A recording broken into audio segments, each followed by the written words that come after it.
my name is Sarah Smith and I will be introducing to you a informative speech. My audience here is Elizabeth Butler, and then I have my husband over here, Jordan Smith. Hello. San Andreas, breaking news. Can you imagine living your everyday life and then one day the largest magnitude earthquake in the United States has ever experienced hits, and then you are no longer connected to the continent you have known as North America? The San Andreas fault line is at risk for high magnitude earthquakes that will affect millions of people living in California. At the end of my speech, the audience will gain insight into the dangers of the San Andreas fault line and how to prepare for a catastrophic event. To be able to understand the San Andreas fault line fully, we must first break down the history. The San Andreas fault line formed roughly 30 million years ago in California when the Pacific Plate and the Northern Plate first met. California has had many devastating earthquakes that have taken numerous lives and homes since then.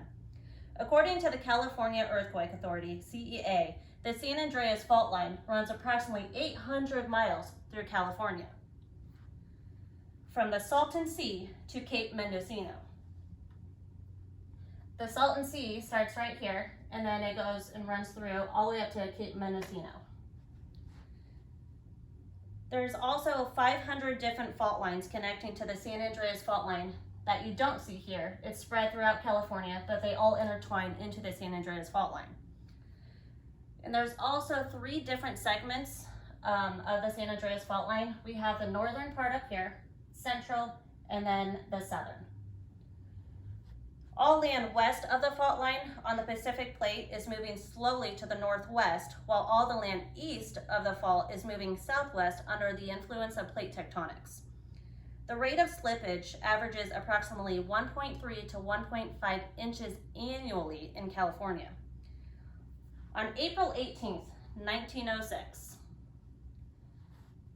one of the largest earthquakes recorded in San Francisco nearly crumbled the entire city.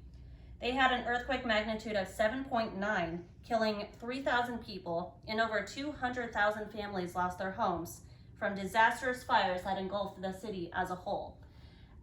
This picture is a bit old, but as you can see, the fires completely demolished the entire city. You can see debris and what looks like a fire had happened. The CEA predicts that by 2030, there will be a 63% chance of a major earthquake of a significant magnitude 7.8 or higher that will result in the death of over 1,800 people, 50,000 injuries, and about $289 billion in reconstructive value. This event may not be a single big earthquake like the 1906 San Francisco earthquake, but rather a small cluster of earthquakes going through California on the San Andreas fault line. There's also a 1 in 10,000 chance of a magnitude 7 earthquake along the San Andreas 800-mile long fault line in any given week. Last week alone, January 2nd through January 8th, 2021, Southern California Earthquake Data Center at Caltech recorded 989 earthquakes in the states of California and Nevada combined. However, the majority of the earthquakes were in California alone. Now that we have a firm understanding of what the San Andreas fault line is, it is time to set aside our trembling fears and learn how to prepare ourselves for a natural disaster. Do you have friends or family that live in California? If you do you know if they are prepared for a significant magnitude earthquake? While living in the states of Washington, Oregon, and California throughout my childhood, I learned how to prepare for earthquakes every week at school and home. The first step into preparing yourself for a disastrous earthquake or life event such as this is to fix any issues in your home that you may have. Earthquakes cause other disastrous events such as fires, tsunamis, landslides, and avalanches.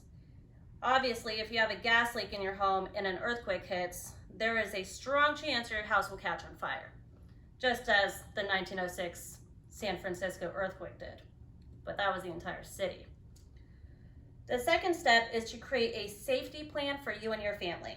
The safety plan should consist of a designated area the family will meet after an earthquake, and it should include a safe location to go to in case of an earthquake. Creating a safety kit is a must. This kit should include at least 3 days of water, non-perishable food items, medication, clothing, bedding, a first aid kit, tools, hygiene supplies, a battery-operated radio, and a fire extinguisher. Also, consider buying earthquake insurance. With as many earthquakes California has, it is smart to invest in earthquake insurance for your home and belongings. It is crucial to practice drop, cover, and hold on. Depending on the magnitude of the earthquake, you may experience the ground trembling and crackling, walls swaying in and out, and debris falling from above. Find the nearest, sturdiest object to hide under if you are not at home. Finally, after an earthquake, you and your family should check for any injuries and damages. Going through an earthquake can be extremely terrifying, dangerous, and comes with many emotions. Being prepared for a magnitude earthquake can save your life and many others.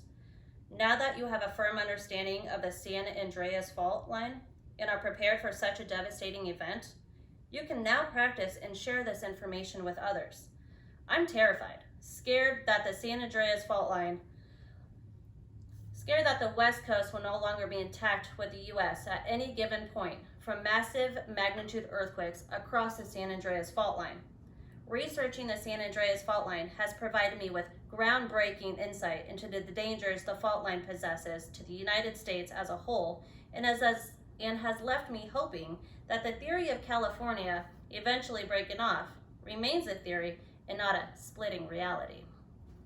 Thank you.